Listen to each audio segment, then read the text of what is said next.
and enjoying the great recipes that can be achieved when you go fresh, farm to table. Chef Mario Batali, welcome, sir. It's an honor to be here, my friend. Oh, it's an honor to have you. Are you kidding? We're thrilled to have you here. What an exciting way to put a cookbook together. You did a little traveling, didn't you? I did a little traveling. We did a couple of interviews. I called a lot of my chef buddies. I said, who's your favorite farmer? Yeah. I'd like to know how you use their products. We went to the farm. We interviewed the farmer themselves, got their story, the backstory, got a list of their ingredients, and took home a whole baskets of stuff. Then I, in New York City, made all of the recipes that I thought were kind of representative of that in the delicious and simple way that I love to cook at home. Oh my gosh. Well, the table looks phenomenal. It smells even better if that's possible. And everything in the book is going to be accessible food, the kinds of things that you and your family will love, because some of these are your family recipes. Absolutely. Well, all of them became my family recipes as I worked through them. Exactly. But some of them, like my grandma's pasta, is something that is Sunday all day, every day, whenever we went to her house. Well, I was hoping you would say that, because I believe this is the... That's the spare rib ragu. Oh. They're inexpensive. They're the most flavor. We cook them on the bone, so they're really succulent and delicious. So you get all that extra flavor, right? Exactly. It always surprised me when Grandma would serve things that you had to actually manipulate. But the Italians just love to eat their meat right on the bone. Man, are you kidding me? Your grandmother's sauce with pork spare ribs inside. Exactly. Now, Chef, I don't know if you know I do this, but you just earned a happy dance. Oh, well, thank you ready? you very much. Hands up like this. Happy dance, happy dance. That's the grandma's sauce, happy dance. Chef did the happy dance. See there? I love that. All your friends from the Chew did one too. Did they? Yes, they did. Well, they're better dancers than me. I No, hope I didn't embarrass hardly anybody. think that's true. Sir, let's talk apples. In no time, apples will be in season, and That's we're going to right. be making everything. And we have an apple tart tatin, which is a crisp puff pastry that you can buy in the grocery store. Then just apples, butter, and sugar to make a caramel. You cook it upside down in the oven and flip it out when it comes out. It is easy, it is simple, it is fancy, it is elegant all at once. That is unbelievable. You get all the great flavors of apple pie in something that is very thin, very light. That's incredible. Right, and there's no thickener or anything. It's just the natural sugar of the apples comes out and becomes this crisp caramel crust. Oh my goodness, that is amazing. Do I spy chicken and dumplings? Why, yes, you do. I was hoping you'd say that. I am from the South, as you may know. I grew up in North Carolina. And I'll tell you, chicken and dumplings is something that I grew up on. This looks amazing. Now tell me about these. Well, you brown the chicken, you cook the chicken on the bone again, just so it's more delicious. Of course. We make dumplings almost like a biscuit and poach it in them. They have a little tarragon in it. It is something that is simple and clean, easy to do, and also stores really well. You could make this the day before, and it tastes even better the second day. Oh my word, it always tastes better the next day. Right, exactly. Oh my goodness. And tarragon is something I wouldn't have thought of. Right, isn't it delicious? Oh my word, it's so bright and lovely and celebrates those fresh herbs, and oh, that's fantastic.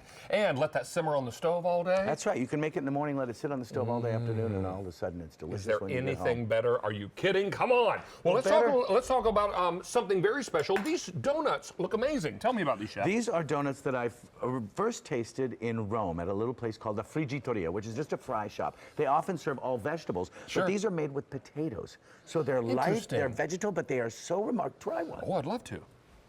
So they're light and they're puffy. They have yeast and baking powder and baking soda. They have this airiness to them. You can make them the day in advance and then fry them to order. They're something that is truly remarkable. Oh my word, I've never had a potato donut before.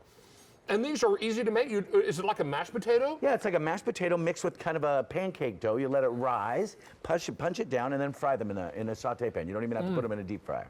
It's very much like a cake donut. Right, exactly. Oh my word, and lightly dusted with some, is that cinnamon and sugar? Cinnamon sugar put together. Oh, can you imagine this with a hot cup of coffee or tea? Right, you get into your fall festivals and autumn season of the year. Right. Could be ideal for that. Or even just a glass of fresh cider. Oh, even better. Speaking of apples, back here we have the apple fritter. I saw this in your lineup and I requested this one personally because I am a big fan of anything fried and apples. So we serve it with a cinnamon chantilly, which is just whipped cream with a little cinnamon and sugar in it. When you get the cold whipped cream on top of the warm apple, something magical happens in your mouth. Oh, okay. It's a party in your mouth. There you go. All right, Chef. This doesn't happen often. You're getting a double. We get a double dance? All right. Happy dance! That's the apple fritter happy dance with a cinnamon whipped topping business. That was amazing. Now, what do you have up here? Are these jalapeno poppers? Those are jalapeno poppers, as I imagine the Italians would eat them. They don't really have sports bars, but they watch a lot of games.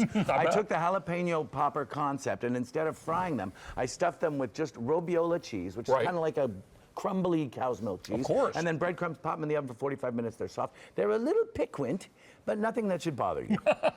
So they'll wake you up a little, is that what you're exactly. saying? All right, very good. Hey, let me also show you the inside of the book. The book, Chef, is gorgeous. The photography is every bit as inviting as your wonderful recipes. Well, thank you. This is just so exciting. And you also tell the stories of the various farms you visited. Right. And I think that's what's important. Understanding America's greatness is to understand the people that make America great, and going to the farms and hearing their stories and their traditions and their families, how much it is involved around the food culture. Look at that It's something pork that loin. makes it a very interesting thought. Oh, fresh sauerkraut and pork loin? Yep. Beautiful. And there are so many wonderful things. And you know, when you hear farm to table, we think, oh my goodness, it's just going to be vegetables. You actually pair beautiful meats with your vegetables, pastas. Right. Everything in here that is so incredible. I can tell you now that we have taken orders for 2,500 books. 1,000 people are on the phone line, Chef. Let's dazzle everyone with something else, maybe another dessert if you might. I think that's a good idea. How about What this? have you here? This is a brown butter and cherry coffee cake. I was hoping you'd say that. And it is something that is so delicious. You think that you only want to have it for breakfast, but the Italians and all of my friends have this in the afternoon with a little cup of coffee around 3 to give them a little pump to keep alive. Oh my goodness, look at this. And it's so moist. Look inside, the big plump cherries. This is crazy. Don't be shy about it. I need a high five, Chef. Alrighty. Come on. That is crazy. And these are easy recipes, aren't they? Every one of these recipes you could make on the table here, you could make, except for the long cooking sauce, you could make all of these in about an hour. Well, no, you want the sauce to cook a long Right, you time. need that to cook a long time, and the chicken you could let cook a long time, but they're very easy to assemble. These are more like recipes. This is the first time I've ever done a cookbook of American recipes. It's so exciting, and you have such an eclectic and wonderful food background, obviously, Chef, and so this is just a great way to bring it home. Exactly. Which I think is so exciting. And we also have, I have this one more cake dessert up for front. you Oh, to I was try. hoping. Now tell me about this cake. This is up front, you guys, right there. Perfect. It's a walnut honey cake. It's dense and moist, Okay. almost like a bar. Okay. And then we put a sour cream and cream cheese topping on top. That's frosting. That's actually good for you. It's not as, I don't really like sweet and sweet. Too sweet, I like yeah. it a little tangy, so that's what that has in Okay. it, with a little toasted almonds. And not, the cake is dense, but the topping is not. Exactly. So it's a lovely balance. It is fascinating to watch someone who loves to eat. And you are doing a darn good Oh, job. I love it. Well, Chef, you know, you have a new friend in me. I'll tell There you you that. go. This is extraordinary. Everyone, the book is very, very popular. We are very busy on the phone lines. We've never had Chef on our air before. So excited to have you here.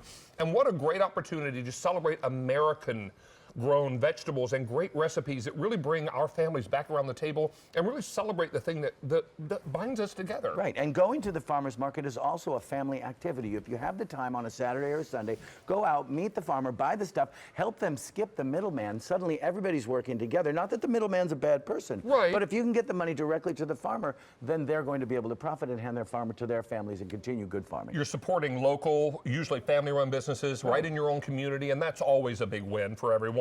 The food can be fresher and many times more affordable, which is even better. Now, Chef, what is this, sir? This is a cheesecake in the savory department. So a savory cheesecake. So a savory cheesecake. So we took ricotta. Okay. And I mixed it with some salami and some Parmesan. But you could use Gouda, you could use any American So it's like cheese. a meat and cheese pie almost. Exactly. Oh my! Do you serve it this warm or You room serve temperature? it warm, room temperature, in the air, all over the place, anywhere you want it to be. Throw it across the room. There you go. This baby flies. Well, let me ask you this. I would imagine then the next morning you could serve this with breakfast, couldn't you? Absolutely, and you could cut it into straight across pieces and kind of saute it so it gets a crisp edge on the outside, and then this. Are you happy? Stop it! That is crazy, Chef. That is unbelievable. It's everything we love about meats and cheeses and herbs and, oh my word, another happy dance. One more to finish it up. Happy dance, that's the meat and cheesecake. Happy dance, savory time, that's what I'm talking about. Everyone, 4,500 books are gone.